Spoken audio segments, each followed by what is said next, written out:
Welcome to DBL. That was Dolly Parton singing her big hit 9 to 5 at the Thanksgiving halftime show. Dolly, who is 77, dressed as a Dallas Cowboys cheerleader, and the actual team joined her on the field. She also sang some of Queen's greatest hits, We Are the Champions and We Will Rock You. Speaking of rocking out, Dolly's new album, Rockstar, debuted at number 3 on the Billboard chart, making it her highest charting album ever. I had to pause because we know she's had #1 hits, but that was for the country music charts. So good on Dolly. I could not believe this outfit. I wish I had the meme. I'm sorry, Karen, I forgot. But when I saw her, I posted a meme of like this old lady in bed, and I was like, this is how I feel compared to Dolly. And then you see Dolly, and she's like all fierce and fire, and 77 years old. Go Dolly. I think that's really she embodies how people her age and the people who came up with her feel. I think that there's this one mold for grandmothers, and you need to be at home making cookies, waiting for the grandkids. And we've done stories where grandparents are like, I don't want the grandkids, I got a date tonight.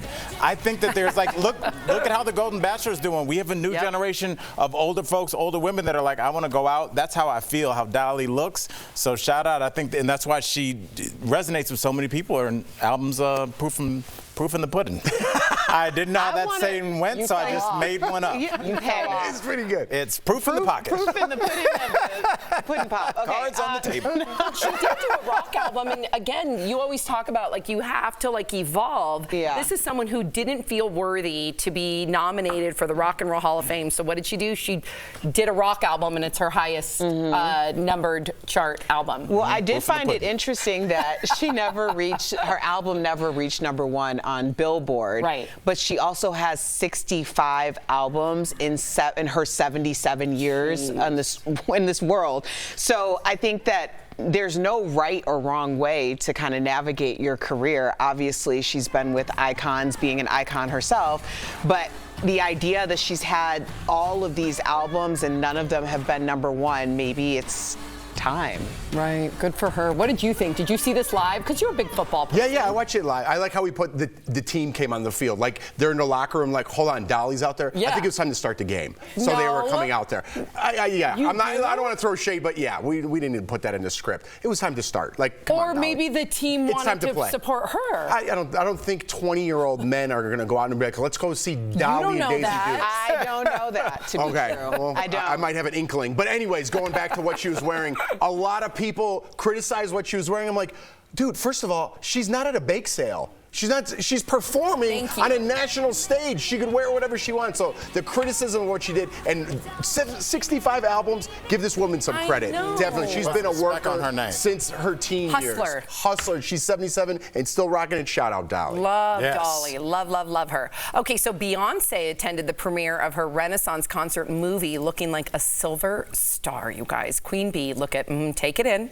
She wore this body-hugging silver strapless gown with a long pair of silver gloves and white blonde hair. Silver was a big theme on the album and at her concerts, and she encouraged her fans to wear silver to her shows. Beyonce's bestie and Destiny's Child sister, Kelly Rowland, also embraced the silver theme. Her other Destiny's Child group mates came out to support her, like Michelle Williams, who slayed, wow, in that black bodysuit. Oh my gosh, she looks so good. As well as 2 of the original members, Latavia Robertson and LaToya Luckett. Now, in the film, Beyonce said she initially didn't think her daughter Blue Ivy was ready to perform on stage with her because she was only 11. Beyonce said that she found out that Blue Ivy read comments online criticizing her quote-unquote lackluster moves, but instead of quitting, she used it as motivation to work harder for future shows. Wow, it's hard for an adult to do that. Yeah, Blue Ivy has been someone who has been criticized since the day she was born, whether it be her hair, her name, her whatever. It's interesting because I don't know if most of us have that innate ability to be like, I receive feedback, let me make it better at 11. But she's also the product of 2 of the most iconic people to walk this earth. So I think this is a tool that she needs to have in her arsenal, the ability to not only utilize criticism in order to elevate and create better products and results for yourself, but also to understand that these things are never going to go away for her in particular. So at 11, it probably is the most appropriate time for her to get these lessons. I mean, that was the most well-said, saddest thing you've ever said, Erica, that 11-year-olds need to learn how to deal with online hate, but it's true. That's where we are, and I think it's so interesting. My kids have grown up with the internet. I don't think it affects the negative comments affect them as much as it does Jeff and I, because we were like, why would you say that? We're like, my kids are like, of course you'd say that because that's what people say online. So it's sad, but I mean, there was a marked improvement and with those two clips, the left and right. So shout out to her. That comes from her parents. Yeah, trial by fire. If you have these conversations, like when you said that you took Lawson in a car, it was something separate. I think it was about like family respect.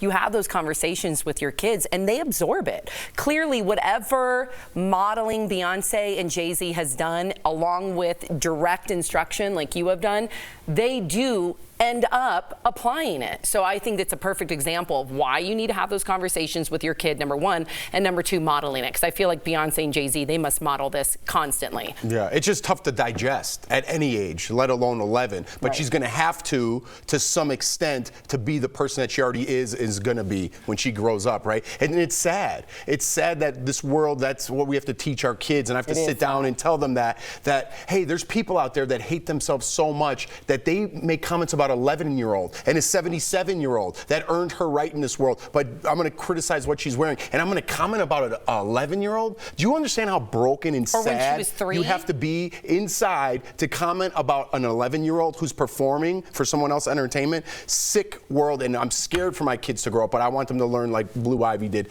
I guess the hard way, and no, you got to be able to digest this if you're going to be a champion. Perspective, well said. Okay, so the Barbie movie was the summer's biggest hit, bringing in $1.4 billion at the box office. So could we see a sequel? Many people have been asking. Well, star Margot Robbie says she doesn't see the movie becoming a franchise with multiple sequels. Instead, Margot, who's one of the film's producers, says Barbie may just be a one-off film. Take a look. I think we put everything into this one. We didn't build it to be a trilogy or something. It was like Greta put everything into this movie. So I can't imagine what would be next. So that got us thinking about sequels that worked, like Back to the Future 2 and 3, The Godfather 2, and Maverick, the sequel to Top Gun. But a lot of sequels, well, they flopped, like Speed 2, Zoolander 2, Grease 2, Caddyshack 2.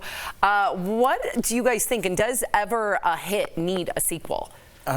It depends on how much it resonates with the culture, and I think how quickly you can turn that sequel over. Because if you have something that has real people like human beings, if you're going to make Rocky 1, you need to make Rocky 2 in the next few years so he still looks like himself. If you are talking about, Star Wars, where it's kind of Chewbacca, how old is he? You make him whenever. So I think if you got a hit, you need to jump on it quickly. And I think Barbie, there's a whole universe. I don't know what Margot's talking about. 1.4 billion. Come on, you could have like a Ken spin-off. Yes. What do you think? The weird-haired Barbie make her own storyline? Yeah. I never saw it, clearly. I did think that if they focused on Ken's story, which I thought they were alluding to, that might be something. I don't think it would be as successful as the first one. But I was trying to think of, were there any sequels that I was really excited about?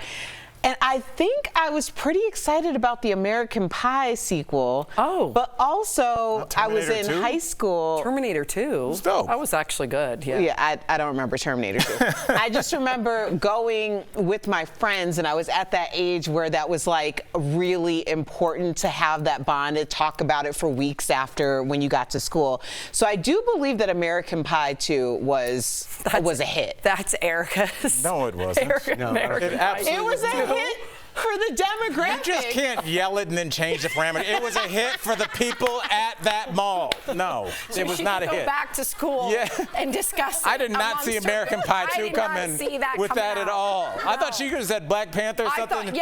We all know where we were when we saw the American Pie 2 trailer. I couldn't believe that, Erica. That's not on brand for you. That was the weirdest thing you've ever said in 7 seasons. Yeah.